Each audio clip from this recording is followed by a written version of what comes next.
ఎవరైనా పోటీ పడాలంటే అంటే కట్ త్రోట్గా కాదు, అడ్డదూడంగా కాదు, కష్టపడి పనిచేసి క్రమశిక్షణతో పనిచేసి మీరెక్కడున్నా మీ సామర్థ్యాన్ని, మీ శక్తిని మీరు నిరూపించండి. మిమ్మల్ని ఐడెంటిఫై చేసే బాధ్యత ప్రధాన కార్యదర్శి లోకేష్ గారిది, దాన్ని అమలు చేసే బాధ్యత నాది.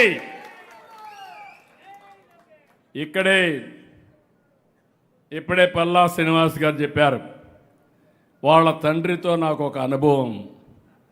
ఆయన ఒక మంచి ట్రేడ్ యూనియన్ లీడర్.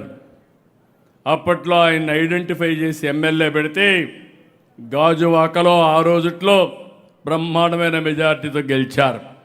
మొన్న కూడా చూస్తే పల్లా శ్రీనివాస్ నవ్వుతూనే ఉంటాడు, అజాత శత్రువు.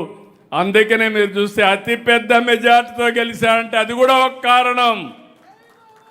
రాజకీయాల్లో పనిచేయడం చాలా ముఖ్యం. పని చేయడమే కాకుండా ప్రవర్తన కూడా చాలా ముఖ్యం. కొంతమంది ఎక్కువ తిరిగితే తక్కువ ఓట్లు వస్తాయి, కొంతమంది తక్కువ పని చేసినా ఎక్కువ ప్రభావం చూపిస్తారు. ఈ విషయాన్ని మనం గుర్తుపెట్టుకోవాల్సిన అవసరం ఉంది. తెలుగుదేశం పార్టీ కార్యకర్తలు, నాయకులు ఆదర్శంగా ఉండాలి. వ్యక్తిగత ప్రవర్తన నుంచి ప్రతి అంశంలో తెలుగుదేశం బ్రాండ్ నిలిపేలా వ్యవహరించాలి. మీరు పార్టీ గౌరవాన్ని పెంచితే పార్టీ మీ గౌరవాన్ని, హోదాను పెంచుతుంది. ప్రజల్లో పార్టీ పరపతి పెరుగుతుంది. మన పార్టీ ఆవిర్భావం తర్వాత 10 ఎన్నికలు వస్తే 6 గెలిచాం, 4 ఓడిపోయాం. 89, 2004, 2009, 2019 వచ్చిన ఎన్నికల్లో ఓడిపోయాం. దానికి కారణం నా అబ్సెషన్ కూడా. ఒకసారి గెలిస్తే ఏదో చేసేయాలని మీతో మహాడకుండా ముందుకు పోతే మా నాయకుడు పట్టించుకోలేదని మీరు అలిగి ఇంట్లో కూర్చుంటారు. అది వచ్చింది మీ యొక్క పెద్ద సమస్య. వేరే పార్టీకి పనిచేయరు, వేరే జెండా పట్టరు, కానీ అలగతారు. అలకే ప్రమాదం.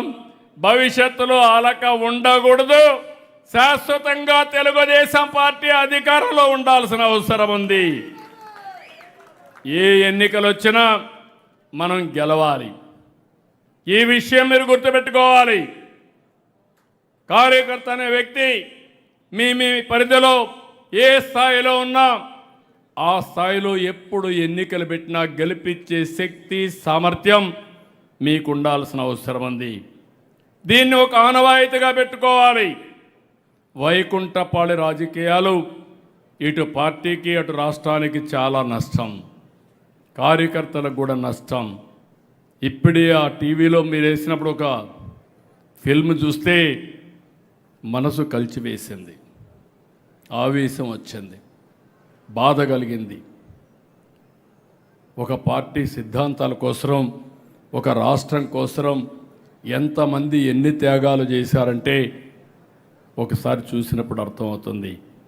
అన్ని త్యాగాలు చేసిన కూడా పార్టీ కార్యకర్తల త్యాగాల్ని కొంతమంది విస్మరిస్తే, మనం కూడా మర్చిపోతే అది చాలా ప్రమాదం. ఈ విషయం మీరు గుర్తుపెట్టుకోవాలి. కంటిన్యూటీతోనే డెవలప్మెంట్ అనేది అనేక రాష్ట్రాల్లో, అనేక దేశాల్లో నిరూపితమైంది. 2004లో మనం గెలుచుంటే తెలుగు జాతి ఏ స్థాయికి పోయేదో ఒక్కసారి ఊహించుకోవాలి. 2019లో మనం గెలుచుంటే అమరావతి, ఆంధ్ర రాష్ట్రం ఏ స్థాయికి పోయేదో మనం గుర్తుపెట్టుకోవాలి. ఈరోజు మీరు ఒక్కసారి చూస్తే అమరావతి కోసం 29,000 మంది రైతులు, 33,000 ఎకరాలు భూమి స్వచ్ఛందంగా ముందుకొచ్చి ఒక్క పైసా తీసుకోకుండా ల్యాండ్ పూలింగ్లో ఇచ్చారంటే అది మన మీద నమ్మకం. అలాంటి నమ్మకం వచ్చినప్పుడు అదే మరిగా ఈరోజు మీరు చూస్తే మొన్నటి వరకు పెట్టుబడుల కోసం ముందుకు రాని రాష్ట్రం ఈరోజు పెట్టుబడులు అంటే ఆంధ్రప్రదేశ్ ఒక గమ్యస్థానం. ఇది ఒక నమ్మకం. అలాంటి నమ్మకాన్ని వమ్ము చేసే అధికారం మనకెవ్వరికీ లేదని చెప్పి కూడా నేను మీకు తెలియజేస్తున్నా. అందుకే మిమ్మల్ని అందరినీ కోరుతున్నా, తెలుగుదేశం పార్టీ బలంగా ఉంటేనే రాష్ట్రం బలంగా ఉంటుంది. పార్టీ గెలిపే రాష్ట్రం గెలుపు. పసుపు జెండా నిరంతరం ఎగరాలి. రాష్ట్రం ఎప్పుడు గెలవాలి. పార్టీ బాగుంటే తెలుగు జాతి నెంబర్ 1గా ఉంటుంది. అదే నా జీవిత ఆశయం అని కూడా మరొక్కసారి మీకు విజ్ఞప్తి చేస్తున్నా. మనందరి టార్గెట్ స్వర్ణాంధ్ర 2047. 2047కి ప్రపంచంలోనే తెలుగు జాతి అగ్రజాతిగా ఉండాలి. దీంట్లో ఆప్షన్ లేదు. ఎవరికి దీంట్లో వేరే అభిప్రాయం లేదు. భారతదేశం 2047కి వికసిత్ భారత్ ద్వారా ప్రపంచంలో నెంబర్ 1 చేయడం నరేంద్ర మోడీ గారి సంకల్పం అయితే దానికి ఇంధనం పెంచే శక్తి ఆంధ్రప్రదేశ్ రాష్ట్రం, తెలుగు రాష్ట్రం, తెలుగు జాతిని మరొకసారి విజ్ఞప్తి చేస్తున్నా. దానికోసం ఈరోజు ఒక సంకల్పం తీసుకుందాం. రాబోయే రోజుల్లో ప్రతి ఏ పని చేసినా మీరు ఆలోచించాలి, ఇది ప్రజలకు నష్టమా లేకపోతే ప్రజలకు ఎక్కడన్నా ఇబ్బంది కలిగిస్తున్నామా. పని వల్లనే కాదు, ప్రవర్తన వల్ల కూడా. ఈ రెండు ఎప్పటికప్పుడు నెమరేసుకుంటూ ముందుకు పోదాం. ఈ సంకల్పంతో ముందుకు పోదాం. నేను కూడా మిమ్మల్ని ముందు మారుగా అబ్సెషన్తో ముందుకు పోను. రాజకీయం చేస్తా, అదే సమయంలో అభివృద్ధి చేస్తా, సంక్షేమాన్ని ఇస్తా. దీర్ఘకాలిక ప్రయోజనాల కోసం మీకు అండగా ఉండే బాధ్యత నాది. ప్రతి ఒక్క కార్యకర్తకు రక్షణగా ఈ పార్టీ ఉంటుంది. మరొకసారి పసుపు సైనికులకు, తెలుగు తమ్ముళ్లకు, అభిమానులకు పార్టీ ఆవిర్భావ శుభాకాంక్షలు. జై తెలుగుదేశం! జై తెలుగుదేశం! జై తెలుగుదేశం! జోహార్ ఎన్టీఆర్! జోహార్ ఎన్టీఆర్! జోహార్ ఎన్టీఆర్! జై తెలుగు తల్లి! జై తెలుగు తల్లి! జై తెలుగు తల్లి! జై భారత్! జై భారత్! జై భారత్! జై తెలుగుదేశం కార్యకర్తలు! జై తెలుగుదేశం కార్యకర్తలు!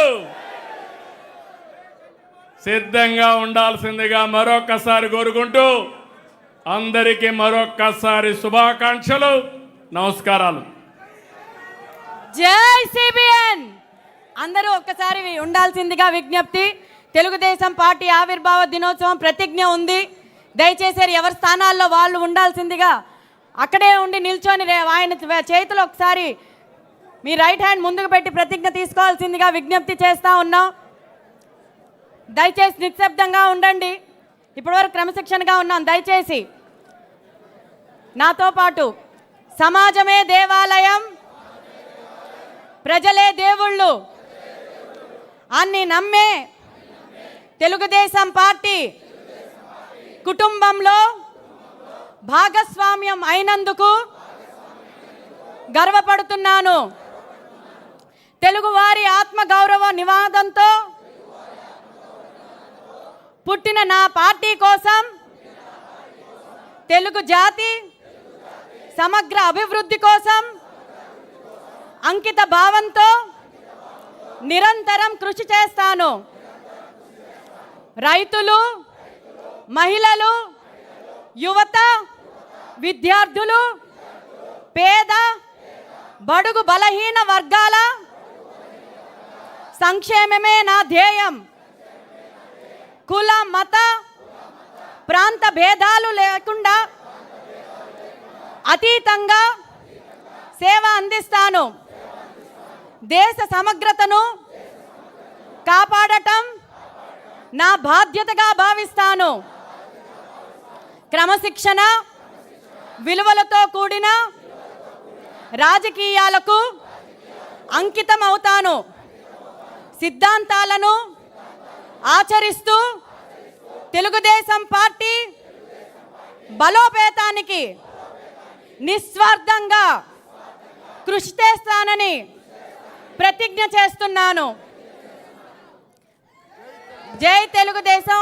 దయచేసి ఒక్కసారి కూర్చోాల్సిందిగా విజ్ఞప్తి చేస్తున్నాను. ఇప్పుడు ఎవరైతే ఫెలిసిటేషన్ చేయాలి స్టేజ్ మీద ఉన్న వాళ్ళు వాళ్ళ ప్రతిభను ప్రదర్శించినందుకు దయచేసి ముఖ్యమంత్రి గారు అలాగే మన జాతీయ అధ్యక్షులు వారు ఎక్కడికి వెళ్ళడం లేదండి. దయచేసి ఎవరి వాళ్ళ సీట్లో కూర్చోాల్సిందిగా విజ్ఞప్తి చేస్తూ ఉన్నాం. సార్ ఫెలిసిటేషన్కి దయచేసి అందరూ కూర్చోాల్సిందిగా విజ్ఞప్తి.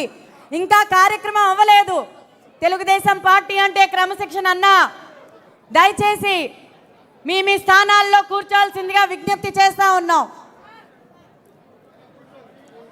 దయచేసి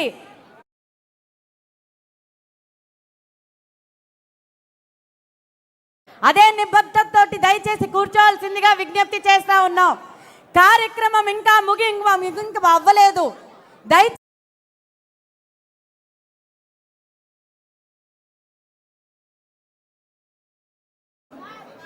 బాబు షూరిటీ భవిష్యత్ గ్యారంటీకి షీరో రామకృష్ణ మల్లంపల్లి గారిని ముందుగా రావాల్సిందిగా కోరుకుంటా ఉన్నాం.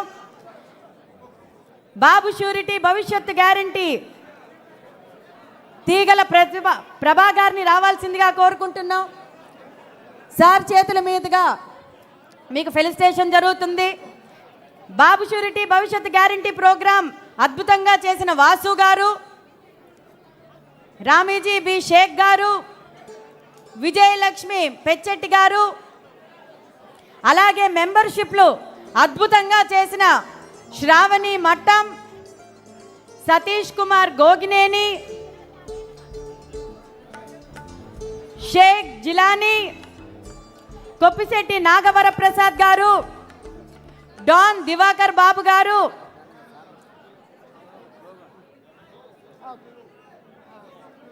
అంటే అలవాటు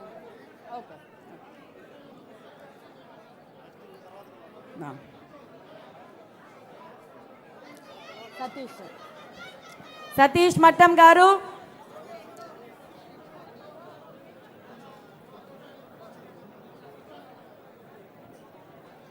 విజయలక్ష్మి, రామ్జీ బి బేషేక్ గారికి ఇప్పుడు సత్కరిస్తున్నారు. విజయలక్ష్మి పెచ్చెట్టి గారికి,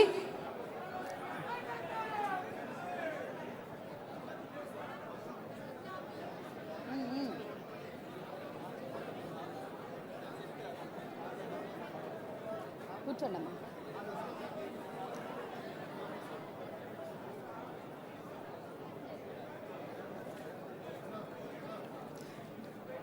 శ్రావణి మట్టం గారిని రావాల్సిందిగా కోరుతున్నానండి. మెంబర్షిప్ సతీష్ కుమార్ గోగినేని గారిని రావాల్సిందిగా కోరుతా ఉన్నాం.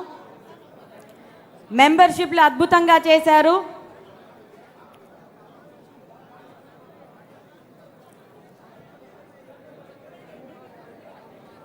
అప్పుడే కాదు షేక్ జిలానీ గారిని, కొప్పిశెట్టి నాగవర ప్రసాద్ గారు మెంబర్షిప్ చేశారు.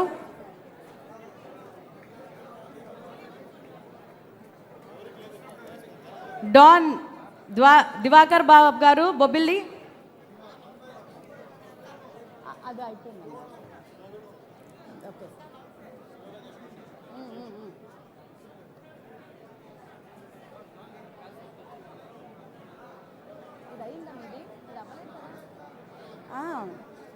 ఓకే.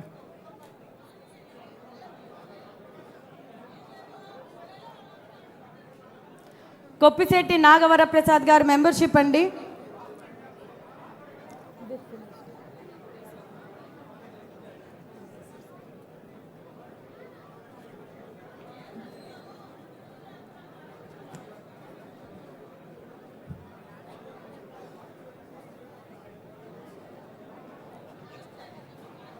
డాన్ దివాకర్ బాబు బొబ్బిలి మెంబర్షిప్లు అద్భుతంగా చేశారండి.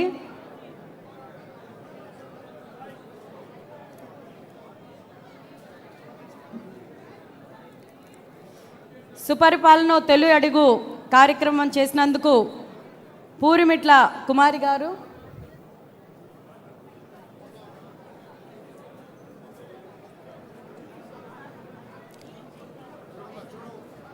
సుపరిపాలన తొలి అడుగు సరిపుట్టి వెంకటరమణ గారు,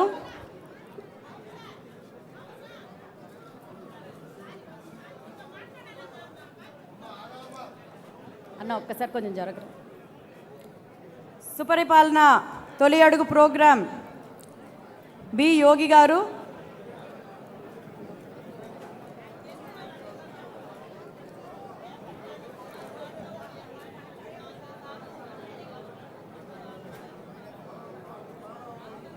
ఎన్నో పోలీస్ కేసెస్ పెట్టించుకొని పోరాడిన పరిమి సోమశేఖర్ నాయుడు గారు,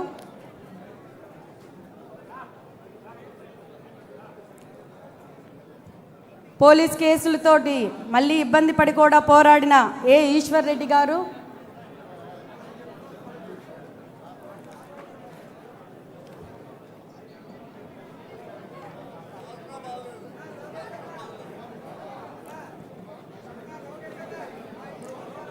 మై టీడీపీ యాప్ నుంచి హయాత్ ఖాన్ గారు,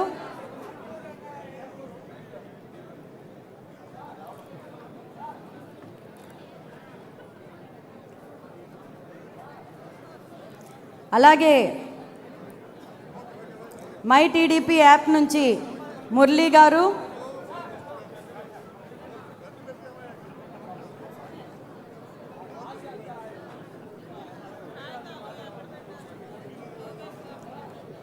మన టీడీపీ నుంచి రామకృష్ణ చౌదరి బొల్లం రెడ్డి గారు,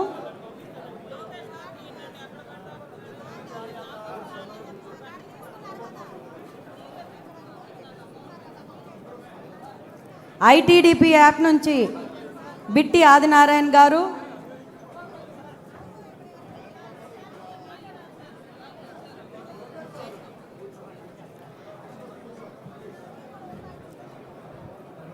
ఒక గ్రూప్ ఫోటో అవుతుంది, అందరూ ఒకసారి కూర్చోవలసిందిగా విజ్ఞప్తి. కూర్చోండి అందరూ కూర్చోవలసిందిగా విజ్ఞప్తి.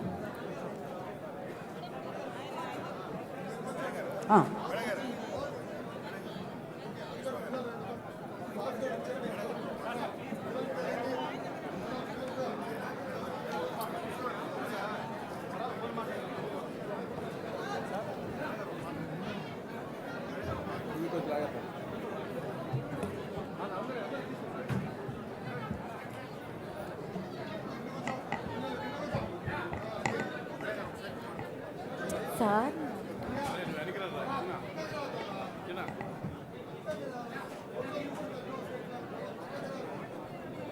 తీయించేద్దాం సార్ ఇది.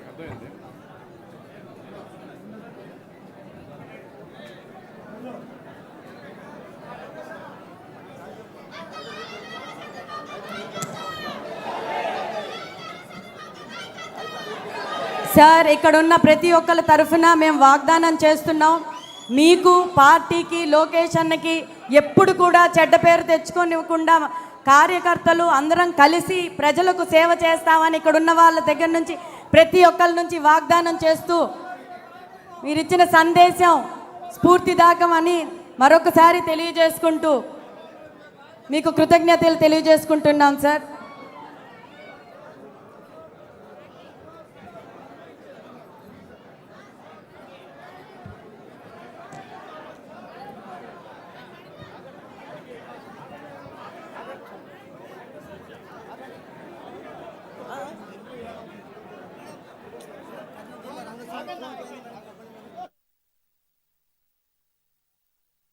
అదోని కర్నూలు జిల్లా రంగస్వామి వాళ్ళ ఫోన్ పోయిందంటండి.